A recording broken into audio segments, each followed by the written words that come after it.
Hi everyone, আমি সৌমিতা আবারও একটা নতুন ভিডিও তোমাদের সাথে শেয়ার করছি।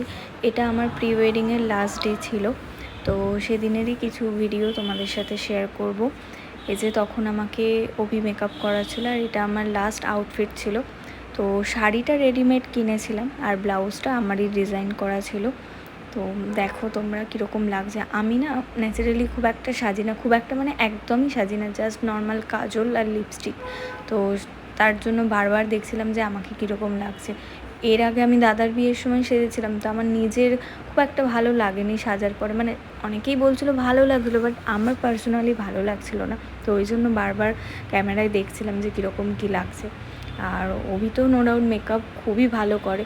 তো বাকি যে দিনগুলো ছিল এগুলো একটু ন্যাচারালের মধ্যে ছিল। এই দিন একটু হেয়ার এক্সটেনশন দিয়ে একটু ব্রাইট লুক করা হয়েছিল। তো আমিও নিজেও দেখছিলাম, বেশ ভালোই লাগছিলো। তো লাস্ট অবধি লেন্স তো পরতে পারিনি, লেন্স কিনেও নিয়ে গেছিলাম, লাইফে ফার্স্ট টাইমই পরবো ভেবেছিলাম, তো সেটা আর পরতে পারিনি।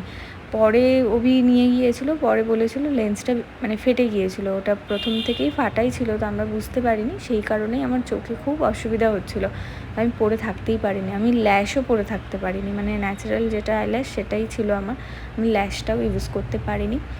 তো সেদিন খুব একটা চাপের মধ্যেও সেরকম ছিলাম না, তবে ভেবেছিলাম কিছু ক্লিপ তো নিতেই হবে, কারণ আগের দুদিনের মধ্যে দুদিনই এতটাই লেট হয়েছিল। একটা দিন তো সকালবেলা জাস্ট একদম নর্মাল কিছু ক্লিপ নেওয়া হয়েছিল, ভিডিও ক্লিপ আর ফটো নর্মাল কিছু নেওয়া হয়েছিল। তো লাস্ট এই আউটফিটেই ভেবেছিলাম যাতে একটু ফটো ভিডিওটা ভালো আসে সেটারই ট্রাই করব।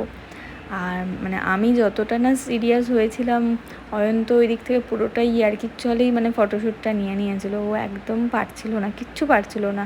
আসলে দুজনের কেউই সেরকম ইউজ টু তো নই, তো তবুও আমি যেহেতু স্টুডিওতে থাকি একটু আধটু তাও বা চেষ্টা করছিলাম, ওর দিক থেকে আউটপুটটা একদম ভালো ছিল না।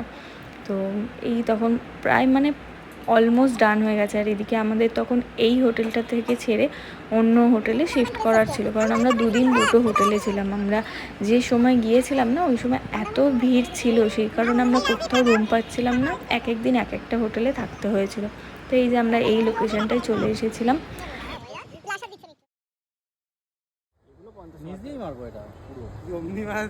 তাও রাজদীপ আর সৌরভ তো চেষ্টা করছিল যাতে অয়ন একটু ভালোভাবে পোজ দিতে পারে। আমাকে মোটামুটি বলছিল, সেটা হয়ে যাচ্ছিলো, বাট ওর দিক থেকে প্রথমত তো এত গরম ছিল, আর এই ড্রেস পরে মানে আমি নিজেও থাকতে পারছিলাম না, ও বিরক্ত হয়ে যাচ্ছে। বাট এই মজা করতে করতে ও অভি ছিল বলে ও মানে তাও কি পোজ দেবে, দুজন মিলে শুধু ইয়ার্কি মেরে গেছে। কিছু কিছু ক্লিপ তাও এসেছে, ফটোও এসেছে সুন্দর। তো মোটামুটি ম্যানেজেবল কোনো রকমে।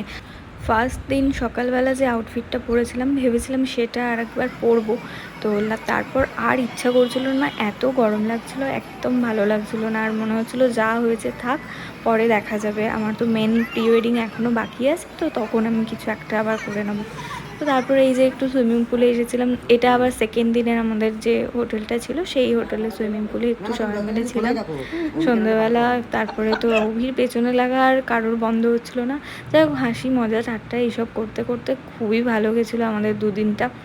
তারপর রাত্রেবেলা একটু বেরিয়েছিলাম। শপিং বলতে সেরকম কিছু কেনার তো থাকে না, ওই কমন জিনিস হয়ে গেছে। আর বাড়ির জন্য তো আগে থেকেই মা বলে দিয়েছিল কিচ্ছু আনতে হবে না।